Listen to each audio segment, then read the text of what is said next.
Olá, pessoal.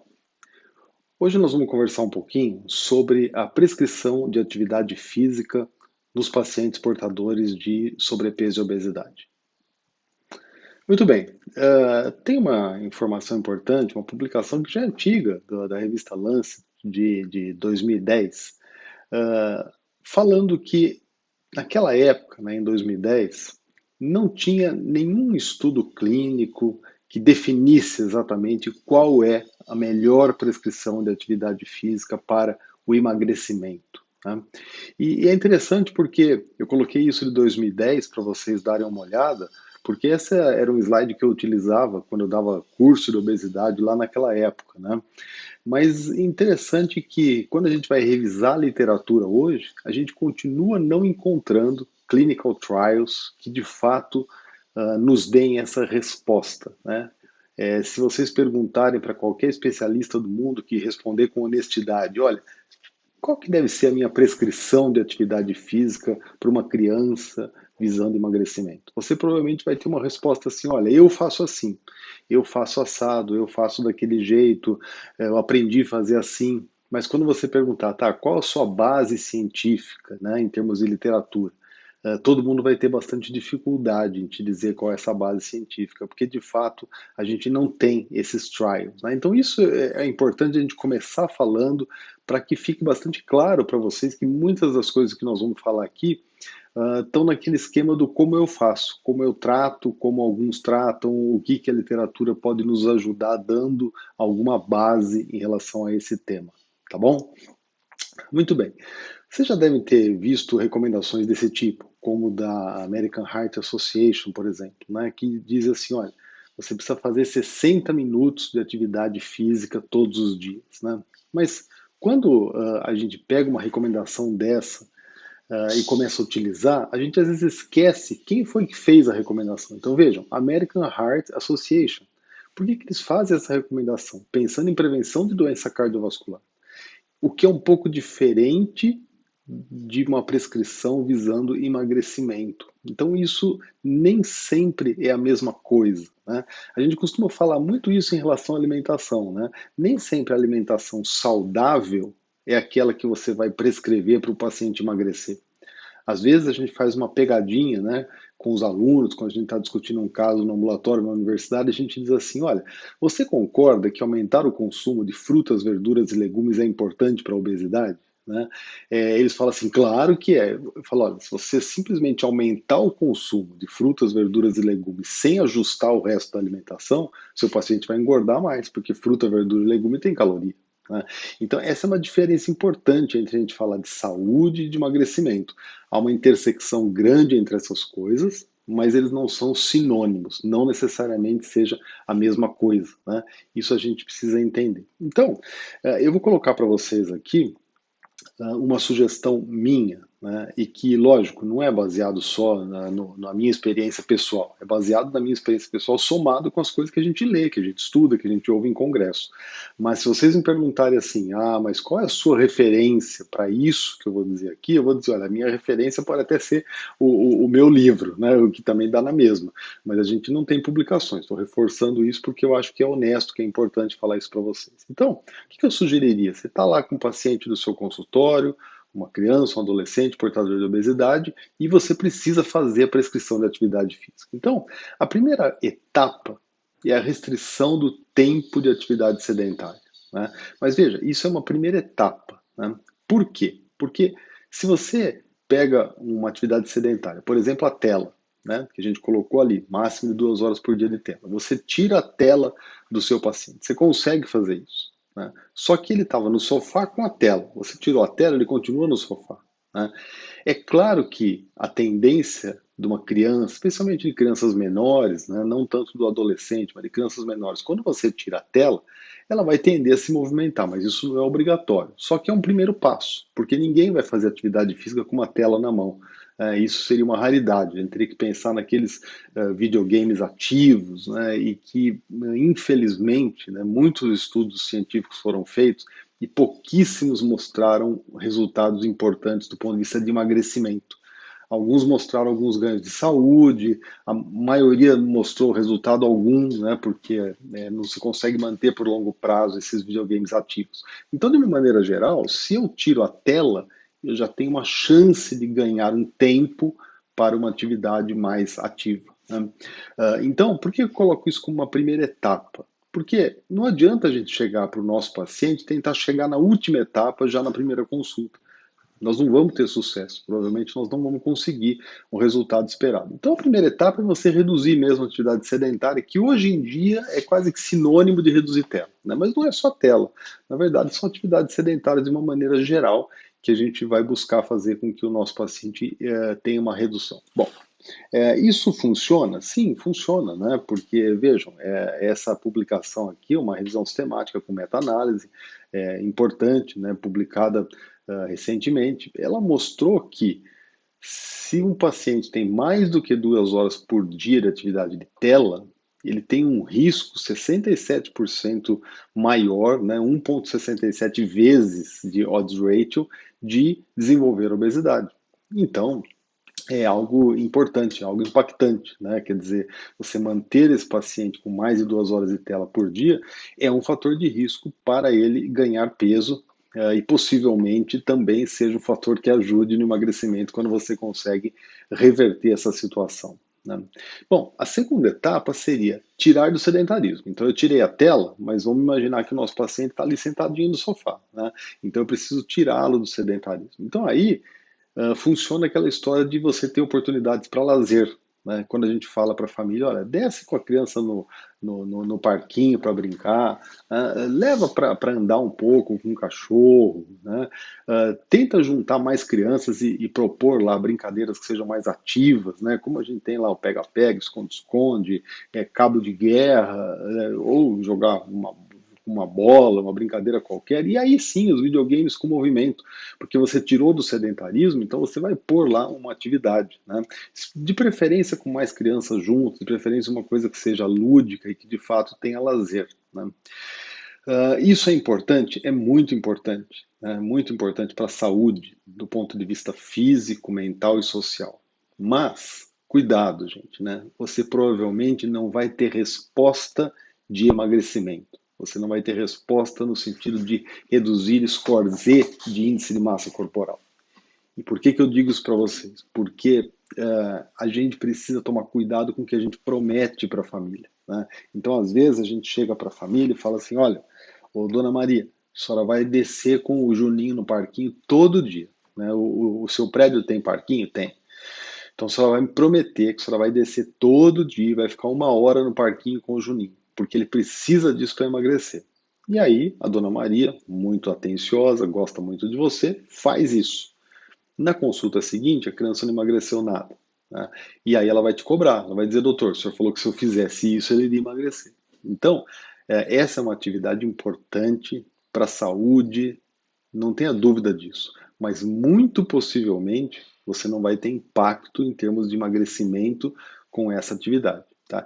E cuidado, gente, quando eu falo emagrecimento, eu estou falando de emagrecimento mesmo. Né? Alguém vai dizer assim, ah, não, mas ele cresceu. Não, se ele crescer e não ganhar peso, o IMC vai ter caído, ele vai ter emagrecido. Né? Emagrecer não é perder peso na balança, né? Emagrecer é perder gordura. Então, o que eu estou dizendo aqui com essa atividade, possivelmente o seu paciente ainda não vai perder gordura, mas é uma etapa a ser alcançada. A gente precisa ir para essa etapa, né? E aí, qual que é a etapa seguinte? Bom, aí eu já entro naquela orientação que é uma orientação hoje mundial, né? Mas que foi desenvolvida aqui no Brasil inicialmente, né? Não sei se vocês conhecem, em São Caetano do Sul tem o Celafix, que é um centro de estudo sobre isso muito importante, que é coordenado pelo Dr. Matsudo, e eles propuseram a princípio, né, um projeto que chamava Agita São Caetano, depois foi incorporado pela Grande São Paulo, depois pelo Estado de São Paulo, virou Agita São Paulo, conseguiram levar isso e virou Agita Brasil, e a OMS encampou isso, inclusive com o nome em português. Se vocês entrarem lá, vocês vão encontrar o Agita World,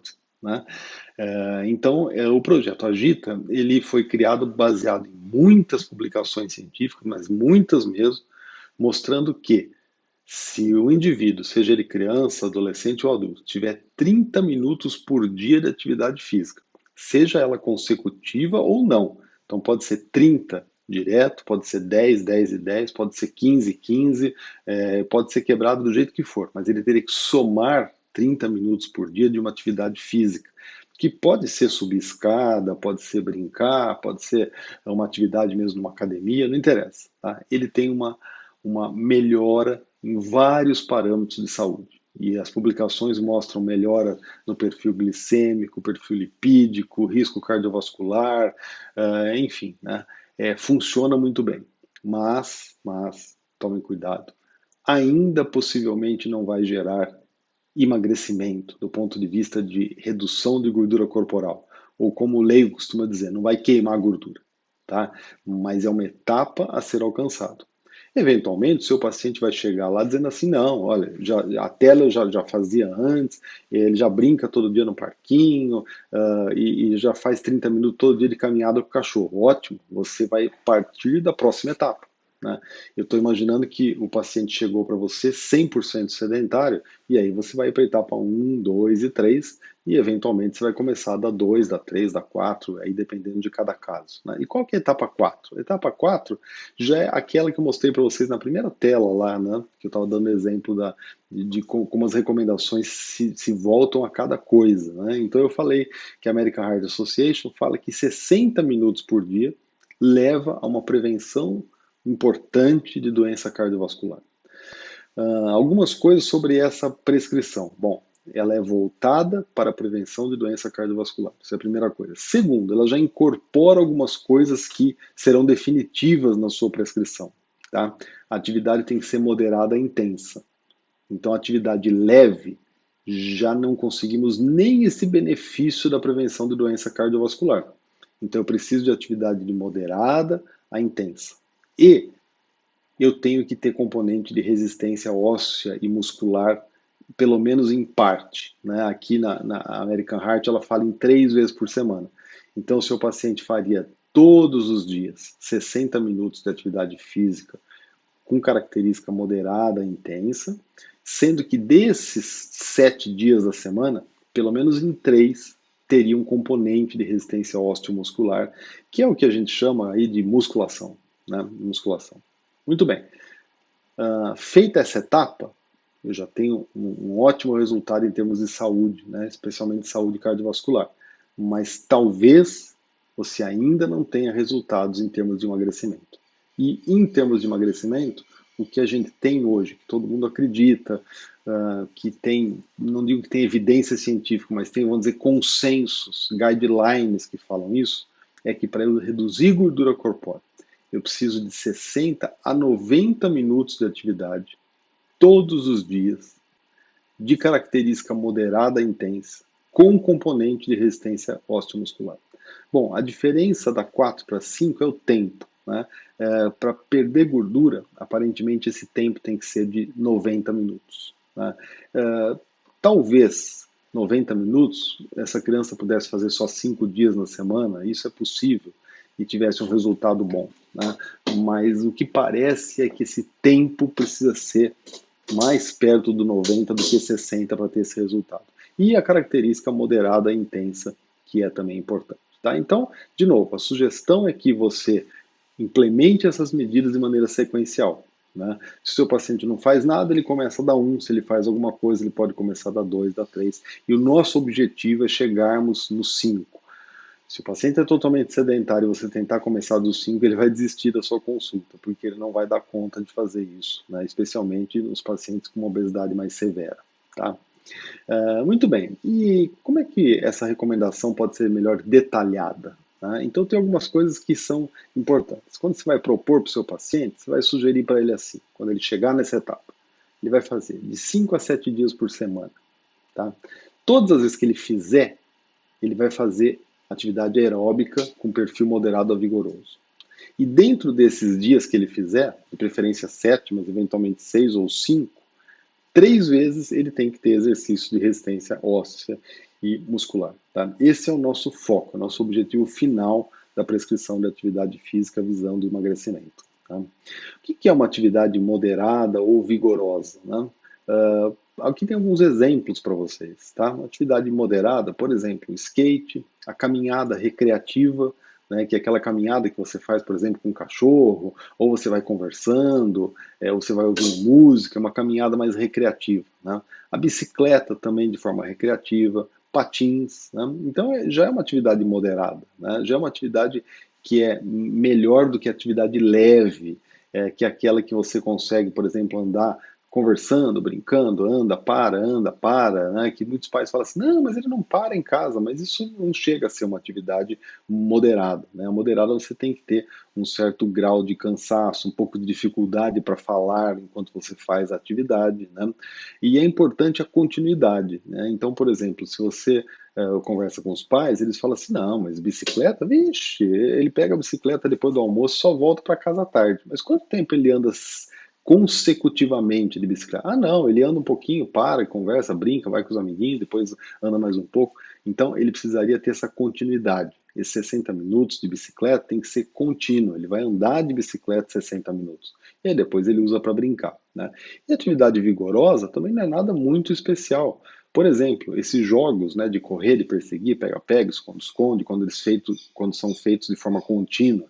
Futebol é considerado também, bicicleta, mas já pensando num passeio, né, que é onde você tem subida, descida, também ela pode ser vigorosa. Pular corda, mas veja, pular corda durante 60 minutos é difícil, né? Artes marciais, corrida, que não é aquela caminhada recreativa, já é corrida, basquete, natação e tênis, né? Uma coisa importante, gente, é que precisa ter supervisão dos pais. A gente precisa orientar os pais a supervisionarem. Por quê? Aqui está escrito que futebol é vigoroso. Aí vocês falam assim, nossa, mas eu tenho pacientes que não perdem uma grama e jogam futebol todos os dias, né? No condomínio tem um campinho, todo dia ele sai lá para jogar futebol. Será que os pais foram ver como é que é esse jogo desse paciente? Porque ele pode estar lá no campinho e pode estar na defesa parado, ou pode até ser goleiro, ou pode até estar jogando no ataque, mas paradão, né? Então, para ele não é vigorosa. Mesma coisa artes marciais, né? A gente sempre brinca. Uma coisa é você fazer arte marcial e você ficar lá na luta, lutando, né? Outra coisa é aquelas escolinhas de judô em que o menino entra na fila, fica 10 minutos na fila, na vez dele dá uma cambalhota. Aí ele volta, agradece, vai para o fim da fila de novo e em uma hora ele dá 3 cambalhotas, né? Aí também não vale. Né? Isso vale para natação, para basquete. Frequentemente eu falo para os pais, mas você deixa ele na natação e vai buscar depois ou você fica lá? Ah, não, eu deixo e vou buscar. E como é que ele sai da natação? Não, olha, ele tá bem condicionado, ele nem tá transpirando, mas provavelmente ele ficou enrolando ali na natação, né? Então, isso é importante, ter essa supervisão, tá? Outra coisa que a gente precisa tirar da cabeça são esses mitos de que criança não pode fazer atividade de força muscular, né? Musculação, como diz o leigo. Ah, atrapalha o crescimento, nunca foi comprovado. Ah, lesa a cartilagem de crescimento, nunca foi demonstrado, né? Ah, não tem testosterona suficiente, não usa testosterona para isso. Ah, não é seguro tanto quanto para adultos se for feito sem supervisão, né? Isso vale para qualquer um. Ah, só atleta que deve fazer musculação. Também não é verdade. Os benefícios são comprovados para todos. Então precisa ter esse componente de força muscular. Isso precisa, isso não tem jeito, isso precisa ter, né?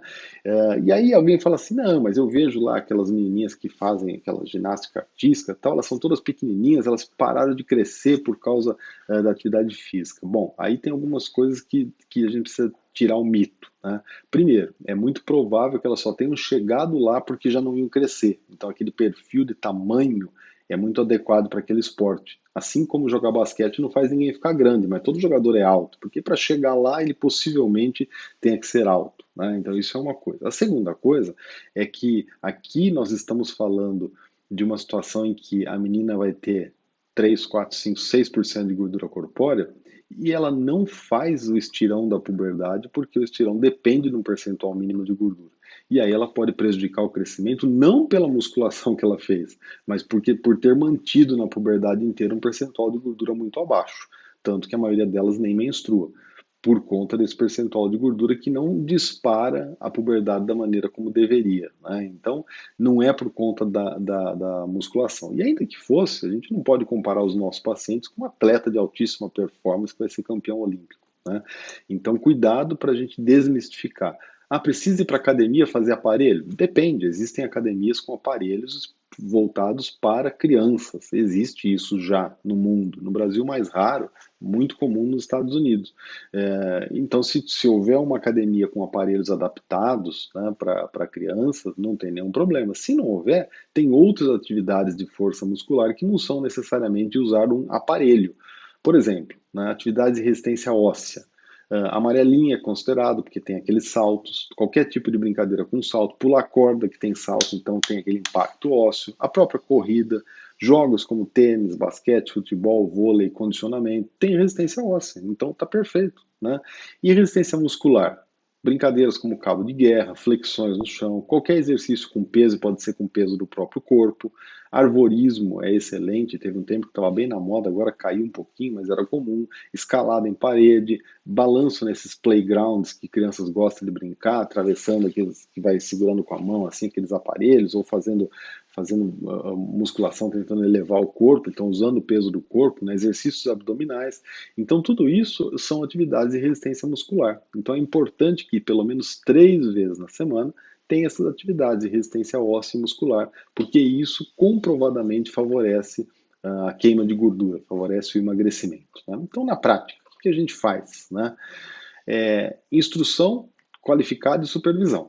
Né? Instrução qualificada pode ser feita pela gente, se a gente souber, ou podemos orientar a família durante um período, 10 dias, 15 dias, um mês, ter lá um professor de educação física para orientar isso, depois a família pega o jeito, e supervisão. Né? Isso é importante, como eu falei, para a gente não achar que a criança está fazendo e ela não está. Né? Ambiente seguro, livre de riscos, né? Mostrar para a criança os benefícios do treinamento com força, mas as preocupações, então para que ela aprenda a fazer, né? Às vezes a criança se empolga, vai querer fazer um aparelho lá e vai se machucar, né? Começar essa atividade muscular com sessões de 5 a 10 minutos de aquecimento, aí ela já está fazendo um pouco do aeróbico, né?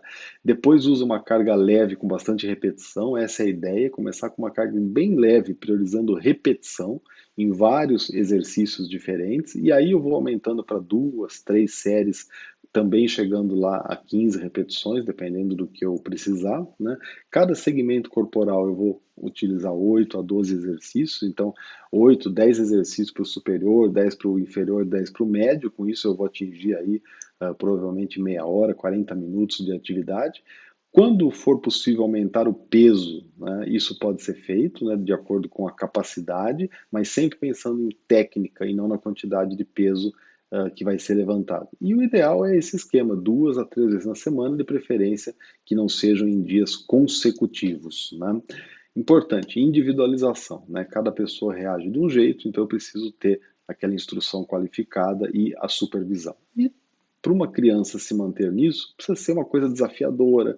Então, se for possível ter alguém que faça isso, é muito melhor. Olha, você conseguiu, agora vamos para outra etapa. Nossa, hoje nós vamos mudar. Hoje você vai fazer uma coisa já de criança mais velha. Isso tudo ajuda muito a criança. Então, sempre que possível, ter alguém supervisionando, orientando, estimulando, isso ajuda. Né? Então, vejo que na prática não é complicadíssimo você acrescentar a atividade aeróbica, também a atividade de resistência osteomuscular para o paciente pediátrico, tá bom? Pessoal, era isso que eu queria falar para vocês. Muito obrigado, até a próxima.